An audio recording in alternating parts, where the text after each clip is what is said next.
A'ouzou billahi minash shaitanir rajim. Bismillahir rahmanir rahim. Wa salatu wa salam ala rasulullah. Chers frères et sœurs en islam, qu'il me soit permis de vous adresser le salut des hommes du paradis. Salam alaikum wa rahmatullah wa barakatuh. Plus de 2 mois après la fête de Ramadan, la communauté musulmane célèbre l'Aïd el-Kébir, ou la fête du sacrifice du mouton, appelée encore la fête de Tabaski. Mesdames et messieurs, bonsoir. Merci de nous suivre sur RTI1. Il sera question aujourd'hui de nous pencher sur le choix du mouton de la fête de Tabaski. Alors, quel mouton pour la fête de Tabaski? Pourquoi immoler un mouton? Comment immoler son mouton et qui est habilité à immoler le mouton? Alors pour répondre à ces questions, nous avons avec nous l'imam Kouyaté Mohamed Lamine. Il est imam principal de la mosquée des cités du lycée technique de Cocody. Imam, nous allons le retrouver maintenant. Imam, salam alaikum.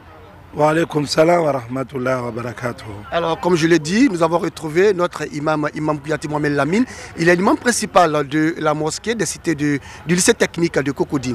Imam, nous avons décidé de parler du choix du mouton de Tabaski. Est-ce que vous pouvez nous dire quelque chose sur le sacrifice du mouton? Alhamdulillah.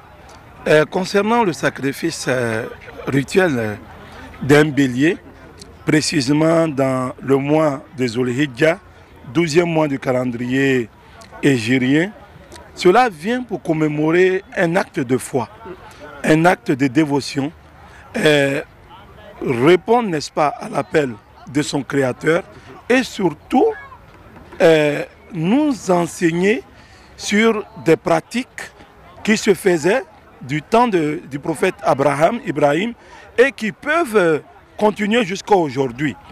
Donc Allah demande à ce dernier prophète d'immoler pour sa face le seul et unique enfant qu'il avait. Car en ce moment, Ismaël était l'unique enfant. Vous verrez que dans les Écritures saintes, on parle de l'unique enfant parce que le patriarche Abraham n'a pas eu d'enfant vite. Et quand il a eu Ismaël a été considéré comme unique enfant avant qu'un deuxième enfant naisse pour compléter les enfants d'Abraham à 2. Donc Dieu demande à Ibrahim alayhi salam, immole ton fils. Et au moment d'immoler son fils, Dieu a envoyé un bélier pour sauver la vie d'Ismaël. Et en même temps enseigner à l'humanité tout entière que le sacrifice humain n'est pas autorisé et que le sang est sacré et que le sang ne doit pas être versé pour aucune cause sur la terre. Car même lui-même Dieu, pour que le sang soit versé à son nom, il faut des conditions, il faut vraiment atteindre des extrêmes que nous dirons qui sont de la dernière extrême. D'accord. Alors voici qui est clair, nous avons, n'est-ce pas, l'origine du sacrifice du mouton. Et pour cette fête de la Tabaski, chaque fidèle est prié, n'est-ce pas, avec ses moyens, n'est-ce pas, de pouvoir immoler un bélier. Et là, nous sommes sur le site de vente de moutons à Adjamé, appelé Garage en haut ou encore Pont Ferraille. Alors, imam, pour immoler un mouton, quel mouton immoler? Voilà, c'est vraiment important. Et d'aucuns pensent que d'abord, ce n'est pas trop important d'immoler un mouton, de sacrifier le mouton de la fête de Tabaski. Alhamdulillah wa kafa, nous dirons que cela est extrêmement important. Et cela aussi a son poids spirituel. Car le prophète nous dit sallam, que le croyant doit revivifier, n'est-ce pas, l'acte posé par Ibrahim alayhi salam. Et il a demandé cela à sa communauté. Et lui-même, il a posé l'action. Lui-même, il a immolé les bêtes le jour de l'Aïd el-Kébir devant toute la communauté. Il ne l'a pas fait de façon cachée. Il l'a fait de façon visible devant tous après la prière. Et cela vient pour nous montrer une des importances. Maintenant, au-delà de cela, spirituellement, le prophète nous enseigne que pour chaque poil de notre mouton, nous avons 10 mérites.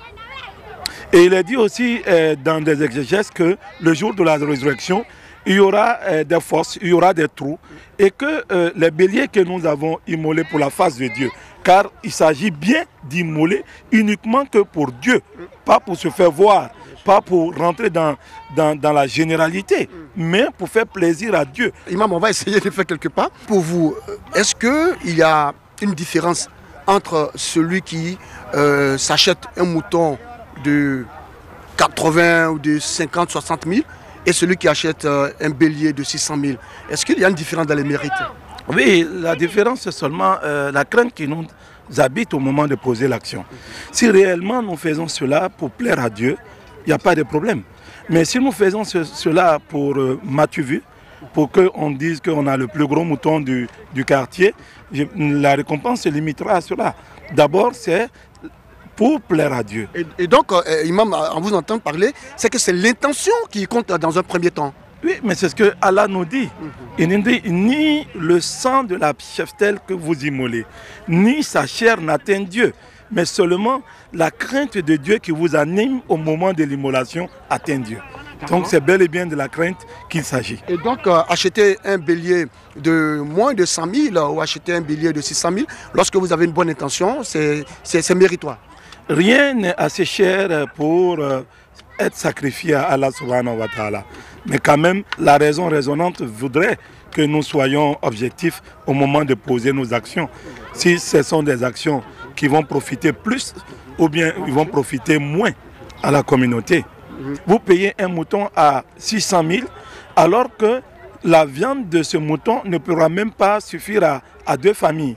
Alors que vous avez la possibilité de payer plusieurs et secourir plusieurs familles. Et comme le prophète l'a dit, le meilleur d'entre vous, c'est celui qui est utile pour les autres. Pour les autres, ça veut dire qu'il faut penser au voisinage. Alors, Imam, nous avons remarqué que ce sont que des béliers qui sont immolés pendant la fête de l'Aïd el-Kébir.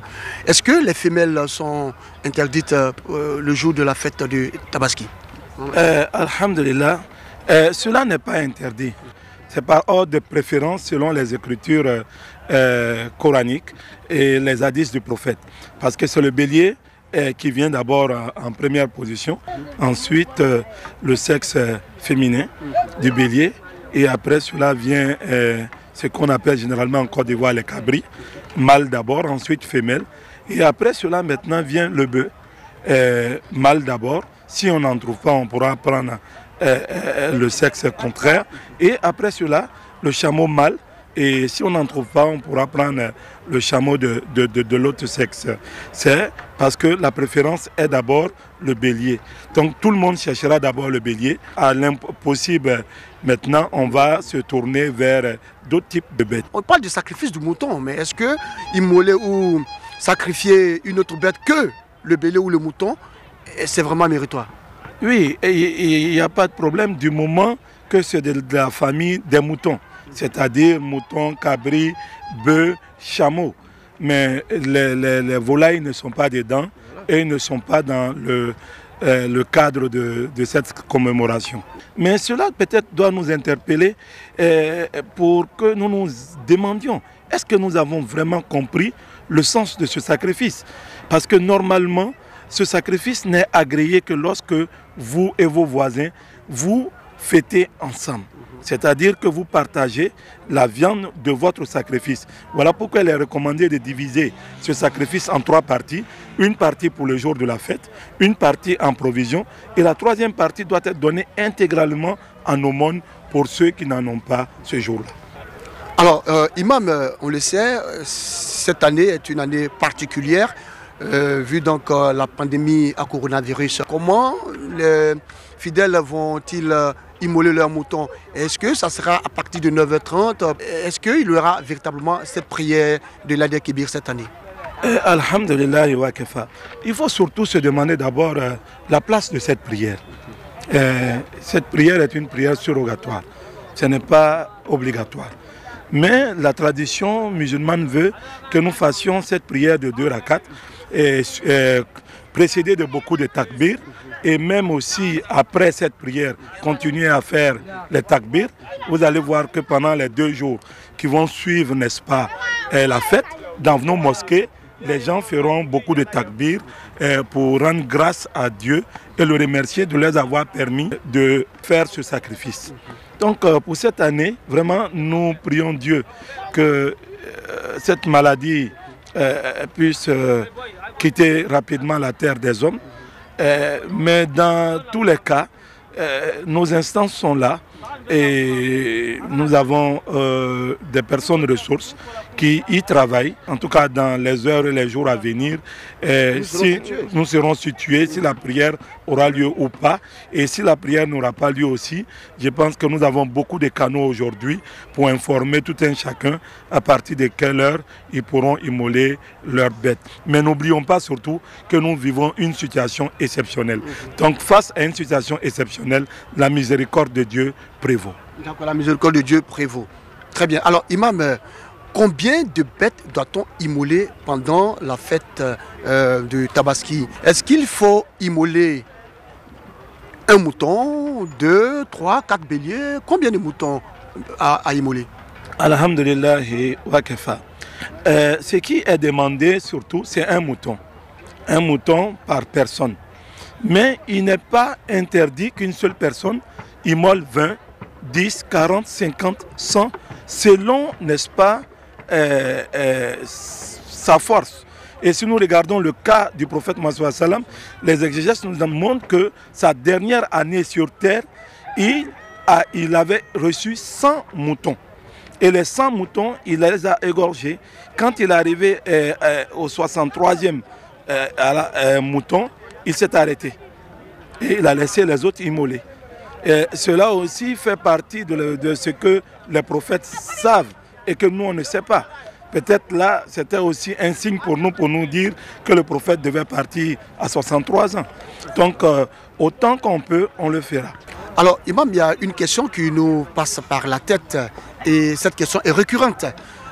Nombreux sont ces fidèles qui se posent la question, est-ce qu'une femme doit-elle immoler un mouton s'il n'y a pas d'homme, bien sûr, dans la famille?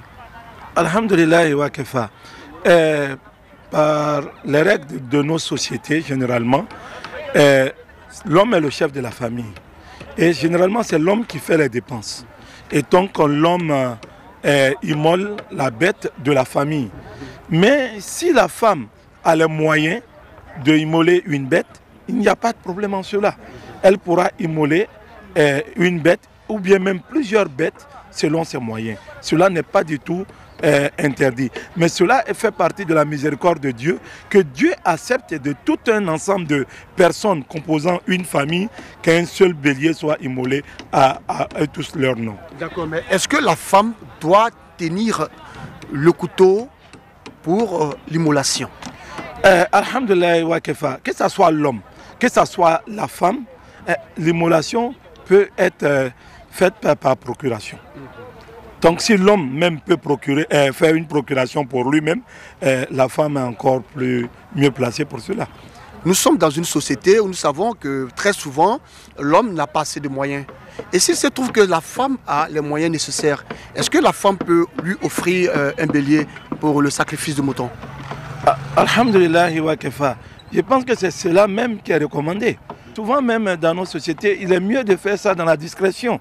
C'est-à-dire, tard dans la nuit, à côté de son mari, glisser une enveloppe en disant « Chérie, voici l'argent du mouton, mais c'est toi qui paye le mouton, parce que je ne veux pas que mon mari soit gêné vis-à-vis des autres hommes. » Je pense que cela fait partie des actes les plus méritoires même que nous pouvons voir pendant cette fête. On peut parler d'entraide, de solidarité familiale.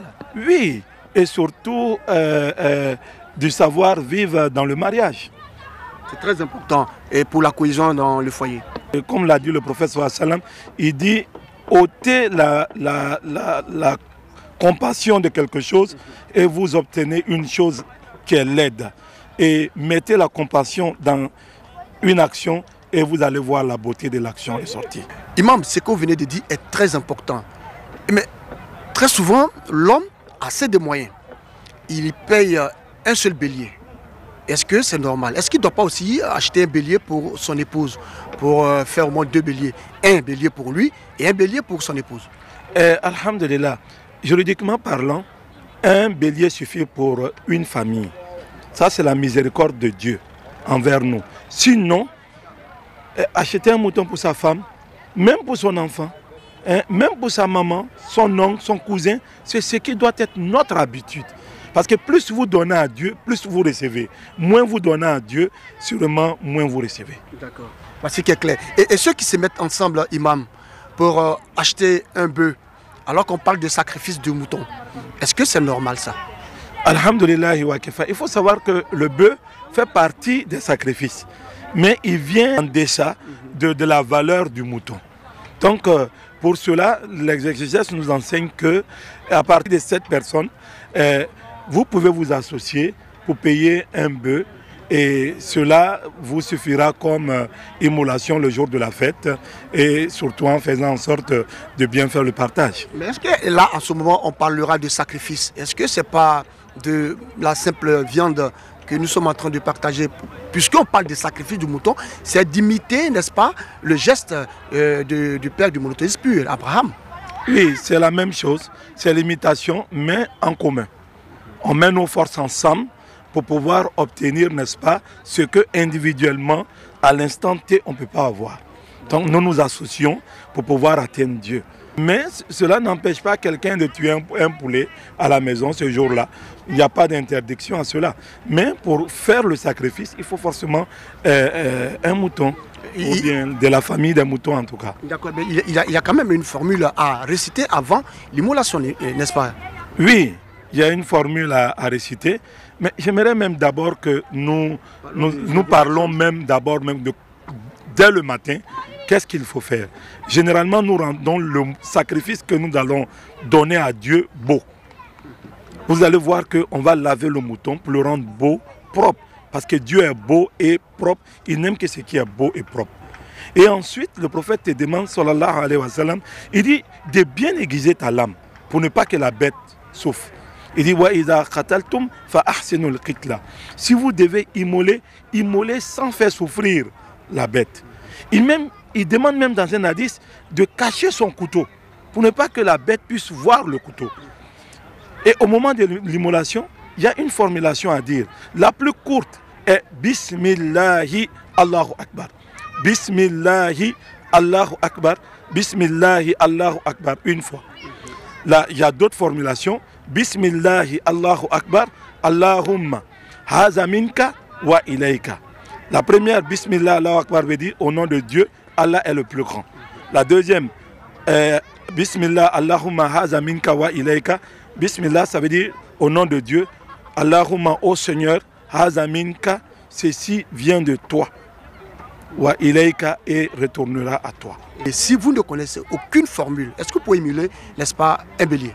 Au-delà même de cela, toute immolation doit être précédée du nom de Dieu. Parce que toute chose qu'on immole sans dire le nom de Dieu, le musulman ne peut manger cela. Donc ce qui veut dire qu'au moment d'immoler, le minimum c'est Bismillah Allahu Akbar. Et même si vous êtes musulman, que vous ne le faites pas, on ne doit pas manger. Non, on ne doit pas manger. On ne doit pas manger. Si nous le savons, on ne mangera pas cela. Voilà. Mais il faut le dire que tout musulman doit connaître cela, puisque la Fatiha commence avec ces expressions. Et il le lit près de 19 fois dans la journée. Donc tous les musulmans connaissent Bismillah. Donc Bismillah, c'est la plus courte formule. Bismillah, Allahu Akbar. Il faut dire cela avant de faire la friction pour immoler votre bête. Mais il est bien aussi de signaler qu'il faut savoir comment immoler la bête. C'est-à-dire la lame doit monter jusqu'au niveau du menton, n'est-ce pas, de la bête, et ça doit se faire rapidement.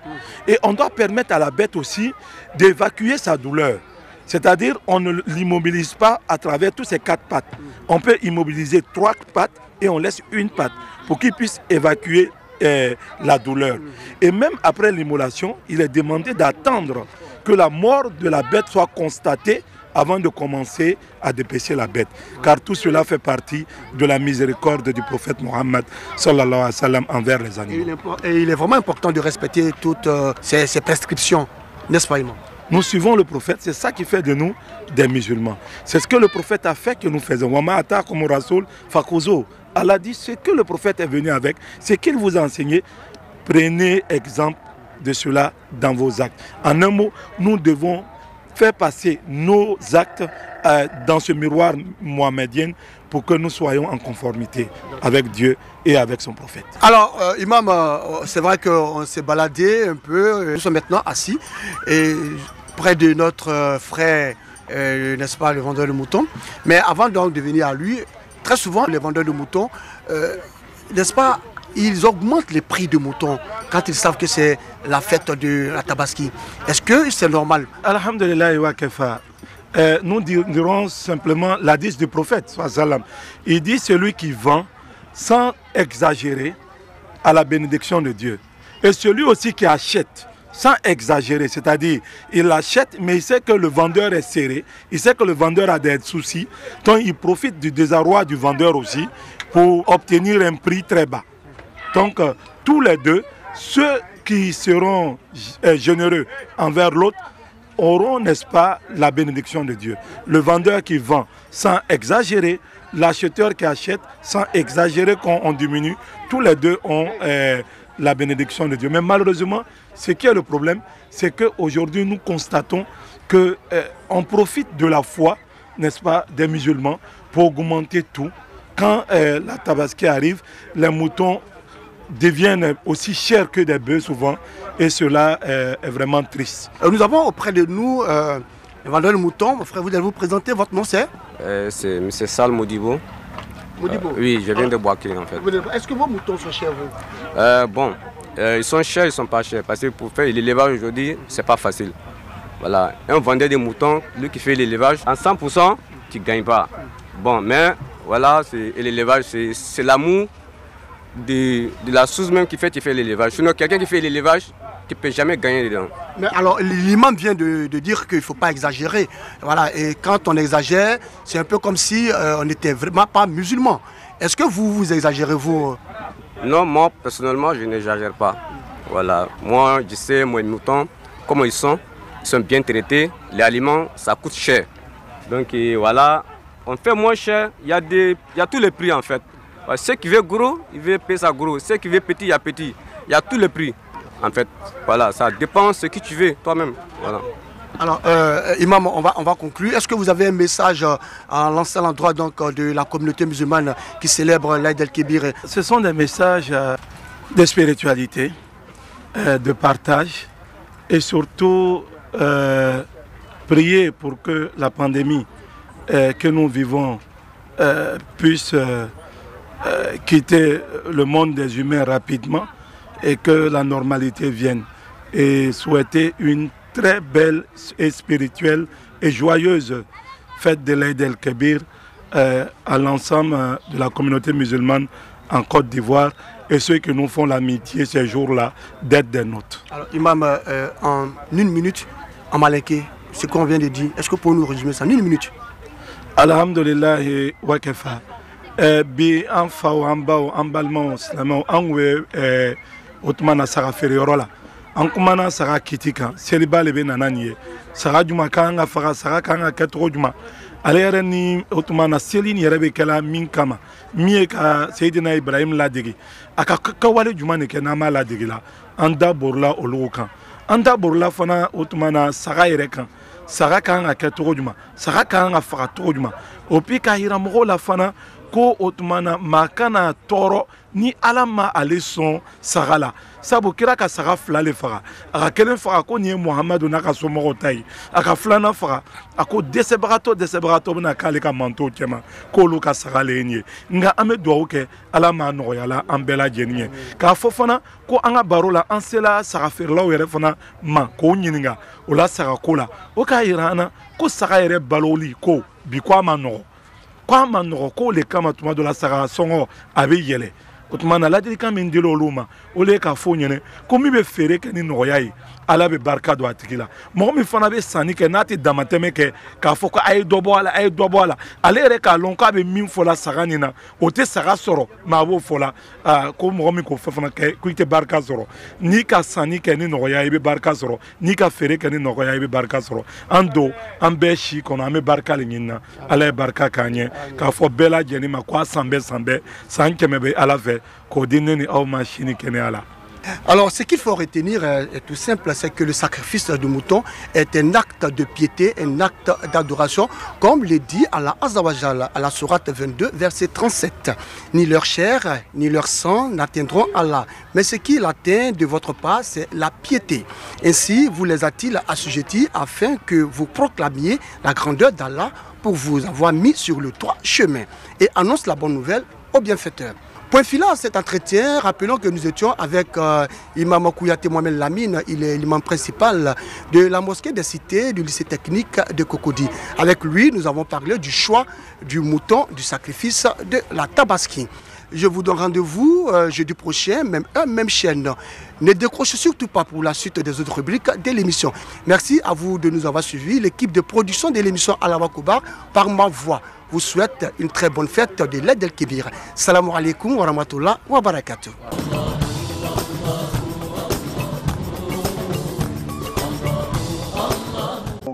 وتؤمن بالله نحمده سبحانه وتعالى على نعمه التي لا تحصى ونستعينه على طاعته وشكره وحسن عبادته ونستغفره ونتوب إليه وأشهد أن لا إله إلا الله ولي الصالحين المقدس عن التشبيه الحي القيوم على خلقه بكمال التدبير وأشهد أن محمدًا عبده ورسوله أفضل من صلى ونهر وحج واعتمر بعثه الله تعالى على فترة من الرسل بشيرًا بالنعيم المقيم ونذيرًا من بين يدي عذاب أليم فأدى الأمانة وبلغ الرسالة ونصح الأمة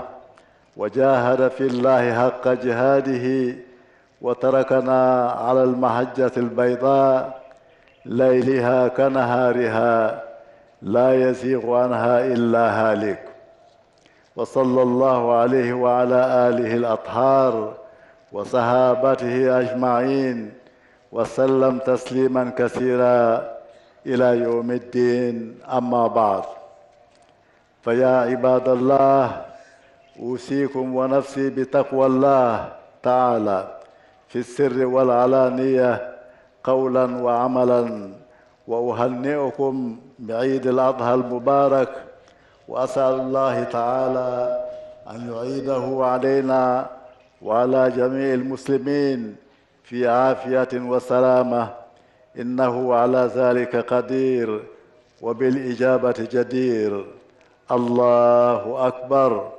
الله أكبر ولله الحمد. Chers fidèles musulmans, la Ummah islamique, entendez par là la communauté musulmane mondiale, célèbre dans la joie et la ferveur, en ce jour béni de 10 Zulhijjah, l'Eid al-Adha, la fête du sacrifice, instituée par le prophète Muhammad sallallahu alayhi wa sallam, tout comme l'Eid al-Fitr, la fête de la rupture qui marque la fin du jeûne du mois de Ramadan. Cette date de 10 Zulhijjah n'a pas été choisie au hasard. Elle correspond en effet au lendemain du jour de la station de Arafat, où les pèlerins à la maison sacrée d'Allah accomplissent à Arafat le plus important des rites du Hajj, rite à l'issue duquel ils reçoivent la plus grande récompense divine qui soit, à savoir l'agrément d'Allah subhanahu wa ta'ala, son pardon et l'affranchissement du supplice de la tombe et de l'enfer.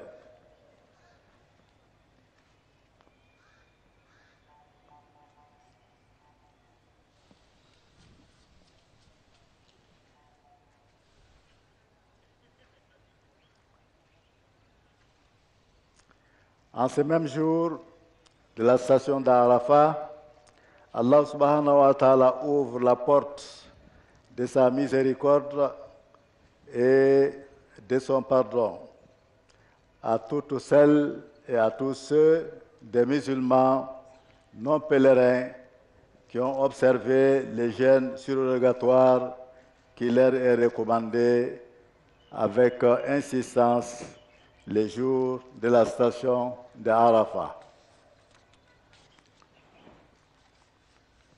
L'Aïd al-Adha vient donc au lendemain du jour de la station d'Arafat pour permettre aux musulmans, pèlerins comme non-pèlerins, de fêter ce grand événement et d'en rendre grâce à Allah subhanahu wa ta'ala.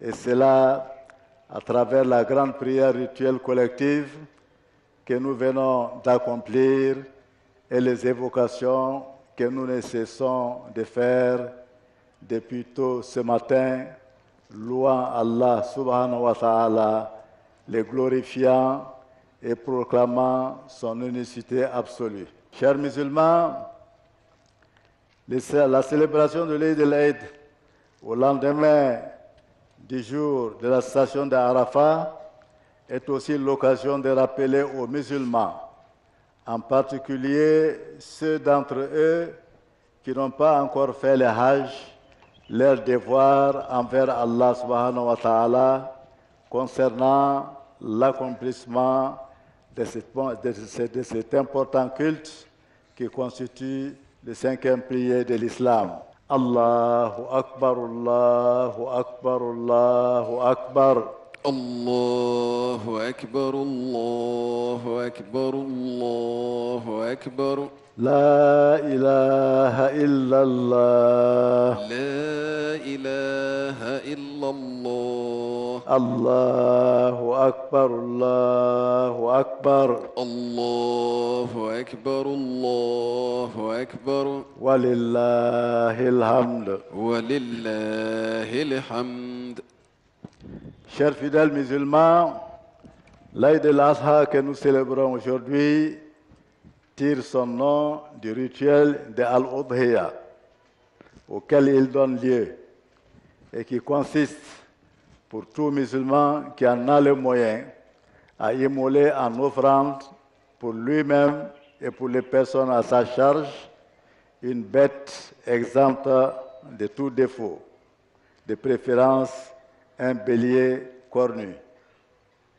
Ce rituel d'Al-Udhiya, qui est une sunna de notre prophète Muhammad sallallahu alayhi wa sallam et que nous accomplirons tout à l'heure, est une commémoration de l'épreuve de sacrifice à laquelle Allah subhanahu wa ta'ala a soumis son envoyé Ibrahim alayhi salam, surnommé Al-Khalil, qui signifie l'ami intime d'Allah. Et c'est là afin de tester sa foi et le degré de sa piété. Le récit de cette épreuve, tel que mentionné dans le Saint-Coran, Sourate 37, versets 100 à 111, se résume ainsi.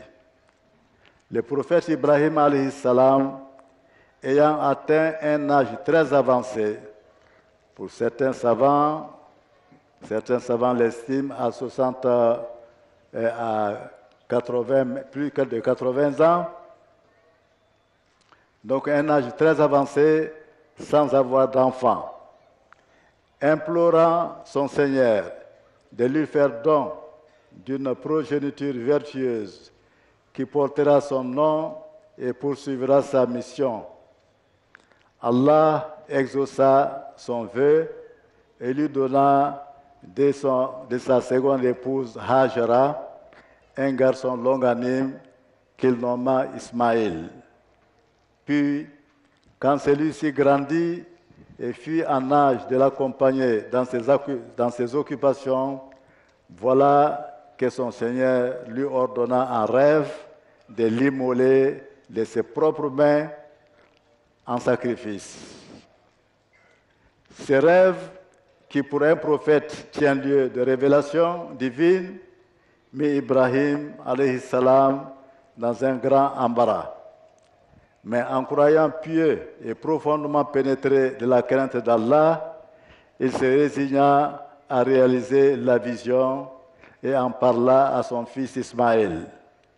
Celui-ci, un enfant bien éduqué et sage, lui dit: « Père, fais ce qui t'est ordonné, tu me trouveras, Inch'Allah, du nombre des endurants. » Mais quand le vieillard renversa Ismaël, alors son fils unique, sur le front, afin d'éviter que leurs regards se croisent, et mit le couteau sur son cou pour le trancher, Allah subhanahu wa ta'ala, le miséricordieux, l'arrêta net et lui offrit en rançon à l'âme de son fils bien-aimé un beau bélier cornu qu'il fit descendre des cieux par l'archange Jibril alayhi salam, que Ibrahim sacrifia en lieu et place de son fils bien-aimé.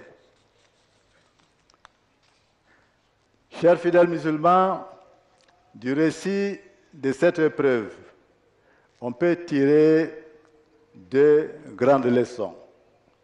La première est la soumission exemplaire du Père comme du Fils à l'ordre divin. Soumission qui est le signe même du mot, qui est le sens même du mot islam, car l'islam signifie soumission totale à Allah subhanahu wa ta'ala en lui obéissant dans ce qu'il ordonne comme dans ce qu'il interdit.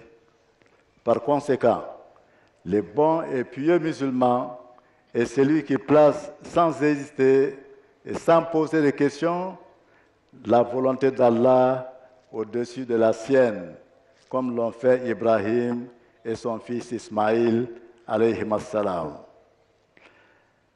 La seconde leçon est que pour la piété dont Ibrahim a fait preuve, Allah subhanahu wa ta'ala a exaucé pleinement son vœu de lui donner une progéniture vertueuse, car c'est de sa descendance que sont issus tous les prophètes et messagers d'Allah subhanahu wa ta'ala, envoyés après lui, dont le sceau fut Muhammad sallallahu alayhi wa sallam.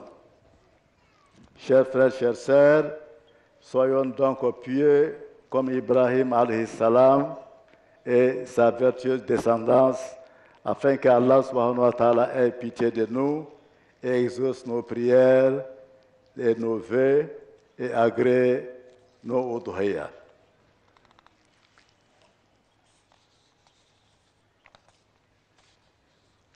Et à propos de la viande de al-udhiya, je rappelle que la sunna recommande qu'elle soit divisée en 3 parts égales. Une part pour la consommation de la famille, une part pour les amis et les voisins, et une part à distribuer en aumône aux pauvres, aux indigents et aux orphelins. Le but de cette répartition est de faire en sorte que la joie de la fête ne se limite pas aux seules familles musulmanes nantis, mais s'étende à toutes les familles et à toutes les couches de la société. Je rappelle aussi que cette fête, comme celle de l'Eid el-Fitr, est également une excellente occasion pour les musulmans de resserrer davantage ses liens avec les membres de sa famille et avec ses amis. Et cela en leur rendant visite pour présenter ce vœu et en les invitant à partager le repas de la fête. Elle est aussi l'occasion de faire la réconciliation avec les frères et sœurs pour mettre fin aux désaccords et mésententes qui les opposeraient. Qu'Allah subhanahu wa ta'ala nous aide à accomplir ces devoirs sacrés, qu'il agrée notre prière et nos udhiyas, et qu'il fasse de nous des croyants pieux comme l'ont été Ibrahim alayhi salam et ses vertueux descendants. أقول قولي هذا واستغفر الله لي ولكم ولسائر المسلمين من كل ذنب فاستغفروه إنه هو الغفار.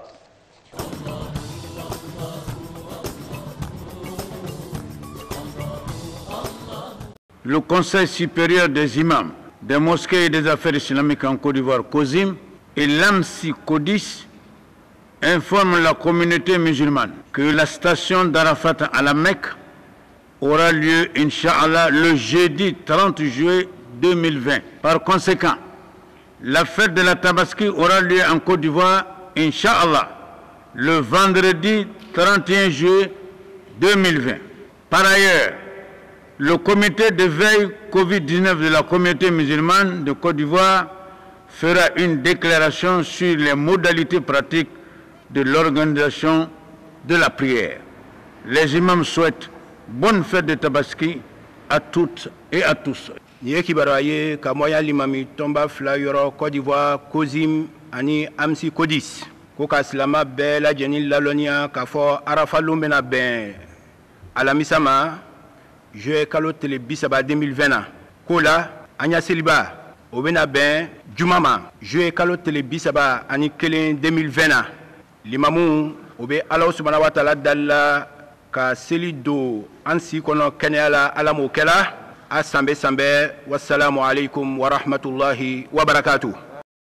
Bismillahir Rahmanir Rahim. Wassalatu wassalamu ala ashrafil mursalin wa ala alihi wa ashabihi ajma'in. Communiqué portant réglementation des prières de masse. Suite au communiqué du Conseil national de sécurité de ce jeudi 30 juillet 2020, annonçant la levée des restrictions sur le nombre pour les rassemblements de personnes et tenant compte de la déclaration des imams en date du lundi 27 juillet 2020, informant la communauté nationale de la date de la fête de la Tabaski en Côte d'Ivoire, le comité de veille invite les fidèles musulmans à la célébration de l'Aïd al-Adha et des prières de Jumu'ah sur toute l'étendue du territoire national à partir de demain vendredi 31 juillet 2020. Vu la situation sanitaire du moment, le comité de veille Covid-19 de la communauté musulmane insiste auprès de tous pour le respect des gestes barrières en vigueur, notamment le lavage des mains avec de l'eau et du savon ou l'utilisation du gel hydroalcoolique, la distanciation physique, le port de masque et l'utilisation de son tapis individuel, les poignées de main et les accolades. Le comité de veille recommande aux imams de bien vouloir réduire le temps des sermons pendant l'office. Le comité de veille attire l'attention des imams et des responsables des comités de gestion des mosquées sur la nécessité de l'observation des mesures ci-dessus énumérées. Les comités locaux sont invités à veiller au respect de ces dispositions et à rendre compte au comité national de veille. Le comité de veille note avec satisfaction le sens de responsabilité des imams et de l'ensemble des fidèles musulmans de Côte d'Ivoire. Il les félicite pour l'observation des différentes recommandations édictées depuis la mise en place du comité le 18 mars 2020 dans l'intérêt supérieur de la Côte d'Ivoire. Fait à Abidjan le 30 juillet 2020. Je vous remercie. Bismillahirrahmanirrahim. Alhamdulillahi wahdah. Wassalatu wassalamu ala man la nabiyya ba'dah. Amma ba'd. Yeki baraye kabanya comité de veille yoro slama ou ka mimbla 5 ans kabe covid kelelima. Kabe Conseil national de sécurité ka communiqué minke bi comité de veille slama ou ka mimbla 5 ans obe slama bela jenil laloniana ka foko Seliba ani Juma Seli o dayɛlɛ la Côte d'Ivoire dugu bɛɛ lajɛlen na ka bɛn jumalo ma juillet kalo tile 31 2020 na ko n'a ta bɛɛ komi kɛnɛya cogoya bɛ ɲami ma hali bele bana ma ban o la u b'a ɲinina silama bɛɛ lajɛlen fɛ o y'o tɛgɛ ko ji la ni safinɛ la ka sɔrɔ ka na seli yɔrɔw la ka cɛ don o ni ɲɔgɔn cɛla la ka masiki don o da ani o nun na ka na ni o y'a tapiw fana ye o kana o tɛgɛ don ɲɔgɔn bolo o n'o kana a tu fana kɛ mun kosɔn bana nin bɛ se ka yɔrɔ ma janya na ɲami ma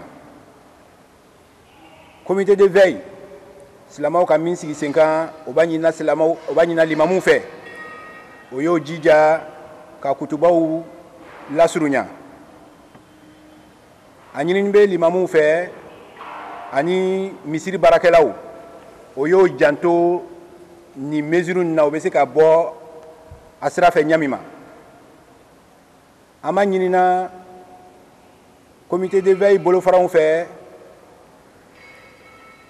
dugu bɛɛ lajɛlen na Côte d'Ivoire kɔnɔ o y'o jija baara bɛ se ka kɛ nin fɔta ninnu ma ɲami ma comité de veille min sigila silamaw bolo o b'o y'an nisɔndiya yira la ani ka limamuw fo ani silamaw bɛɛ lajɛlen mun kosɔn depuis o sigila marisi kalo tile 18 2020 na o b'o y'a kumaw mɛnna ka an san hɛrɛ saya ala m'o kɛla a sanbɛ sanbɛ wasalamu alaikum wa rahmatullahi wa barakatuh. École confessionnelle islamique Al-Mounara et Al-Nour d'Abobo, centre culturel islamique d'Adjamé Williamsville et l'école confessionnelle Sabil Kairi de Trècheville, des centres d'examen islamiques. Dans les salles de classe, ces candidats du baccalauréat, du BEPC, brevet d'études du premier cycle, et du CEPE, certificat d'études primaires et élémentaires des écoles confessionnelles islamiques, sont en pleine composition. Le commentaire, la traduction et la science du Saint-Coran sont les matières auxquelles ils sont soumis. On vient de faire le commentaire du Coran. Bon, ça se passe très bien aussi, par la grâce d'Allah subhanahu wa ta'ala. Je vais exhorter mes camarades à bien réviser avant de venir et puis à ne pas tricher, à ne pas demander son voisin et à bien se comporter en classe. C'était pas difficile comme tout, ça s'est bien passé. Celui qui a pris ses leçons et puis qui a bien refusé, alhamdoulilah, il peut avoir son examen. Dans ces centres de composition, examinateurs, surveillants et chefs de centre se réjouissent du bon déroulement des épreuves. Ils sont assis, une personne par banc, en respectant bien les mesures barrières, les cache-nez et puis la distanciation sociale. Des centres d'examen visités par les responsables de l'organisation des établissements d'enseignement confessionnel islamique, OESI, et la Ligue des établissements confessionnels islamiques et MEDERSA l'estiment. Ils ont pris le courage pour se présenter à ces examens. Et pourtant, il y a des enfants aussi qui ont refusé cette année, vu ce qui se passe dans le contexte mondial aujourd'hui, le coronavirus. Donc nous les encourageons et nous les souhaitons de bonnes chances à eux tous. Le prophète Mohammed sallallahu alayhi wa sallam nous dit, celui qui triche parmi les musulmans, il ne fait pas partie de sa communauté. Donc nous avons quand même conseillé les enfants à écrire ce qu'ils connaissent. Ces examens islamiques ont bénéficié du soutien de l'Inspection générale de l'éducation nationale. Un encouragement aux candidats, surtout qu'ils comptent sur leur mérite, qu'ils comptent sur ce qu'ils ont appris pendant 9 mois et je pense qu'ils feront de bons résultats. Au total, 8383 candidats, dont 6011 au CEPE, 1944 au BEPC et 428 au baccalauréat, repartis dans 76 centres, prennent part à ces examens nationaux islamiques. Les résultats seront connus le lundi 3 août prochain. Mosquée centrale d'Anyama. Ces imams, prédicateurs et guides religieux en pleine lecture du Saint-Coran pour rendre hommage au Premier ministre Amadou Gon Coulibaly. Une initiative des autorités municipales et du Conseil supérieur des imams des mosquées des affaires islamiques COSIM, section Anyama. Pour le premier magistrat de la commune, le chef du gouvernement Amadou Gon Coulibaly était un homme de valeur et un fervent croyant, d'où l'importance de cette cérémonie de lecture intégrale du noble Coran pour le repos de son âme. Depuis l'arrivée d'Amadou Gon à la primature, Anyama est transformé. Nous avons eu une dizaine de kilomètres de bitume, sans compter les infrastructures scolaires et sanitaires. Nous ne pouvons rien faire si ce n'est pas venir avec la communauté musulmane, les imams, ensemble prier pour son âme. Autorités administratives, élus, guides religieux venus des différentes communes du district d'Abidjan et chefs traditionnels d'Anyama saluent l'initiative du maire et du COSIM. Je tiens à réitérer nos condoléances à toute la famille, à toute la Côte d'Ivoire, comme j'ai eu à le dire, et particulièrement à Anyama. Vu le projet que le Premier ministre avait pour la vie d'Anyama, c'est une très grosse perte. Heureusement aussi pour nous, il y a des projets qui ont déjà débuté, que ces prières se poursuivent pour le repos de son âme, afin que Dieu puisse l'accepter dans son paradis.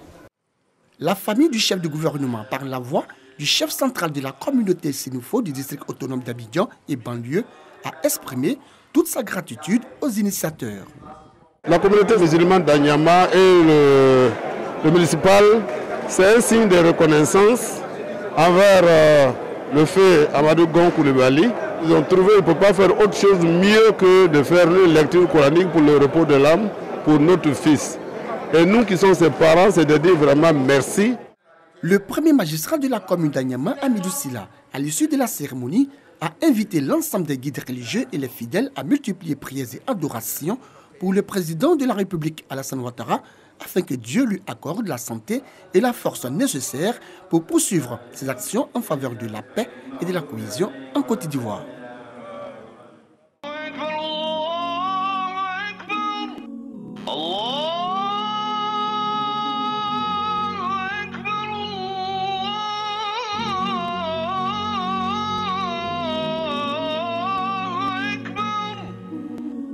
أشهد أن لا